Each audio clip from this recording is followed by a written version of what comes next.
मला असं वाटतं जर आपण एखादी गोष्ट खात नसेल, तर जरी दुसरे कोणी खात असेल, तर त्यांना बनवून देण्यात म्हणजे काहीच वाईट नाहीये. म्हणजे ज्यांना आवडतं त्यांना खाऊ दिलं पाहिजे. तर हाय, हॅलो, नमस्कार. कसे आहेत सगळे? मी पूनम माझं YouTubeमध्ये चॅनलमध्ये तुमचं खूप खूप स्वागत करत आहे.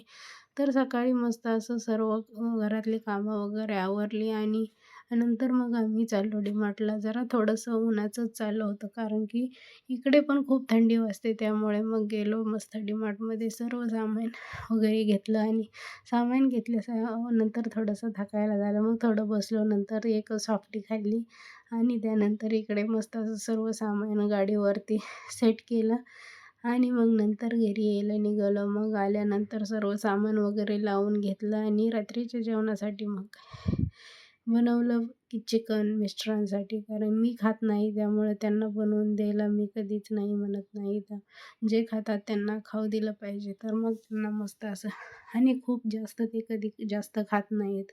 अधूनमधूनच फक्त म्हणजे कधी तर त्यांची इच्छा होते तर मग ते मी मस्त असं बनवलं. इकडे मस्त असं कांदा, टोमॅटो वगैरे मस्त बारीक असा चिरून घेतला, मिरची वगैरे आणि त्यानंतर मस्त असं खोबरं वगैरे सर्व बारीक करून घेऊन त्याला मस्त असं बिना पाणी टाकता मस्त असं वाफलून घेतलं आणि इकडे तोपर्यंत मस्त असा राईस लावला होता.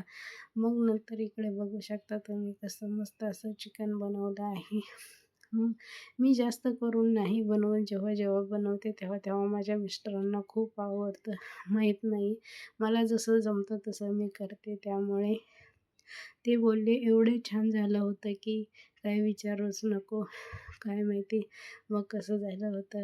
मग त्यांनी मस्त असं एन्जॉय केलं आणि 2 टाईम त्यांच्यासाठी झालं, कारण की एवढं सगळं ते ॲट अ टाईम खाऊ नाही शकत आहेत. तर त्यांनी मस्त असं 2 टाईम एन्जॉय केलं आणि त्यानंतर मग मी सर्व किचन वगैरे आवरलं आणि मग असा होता आमचा दिवस. तर भेटू नेक्स्ट व्हिडिओमध्ये. तोपर्यंत बाय.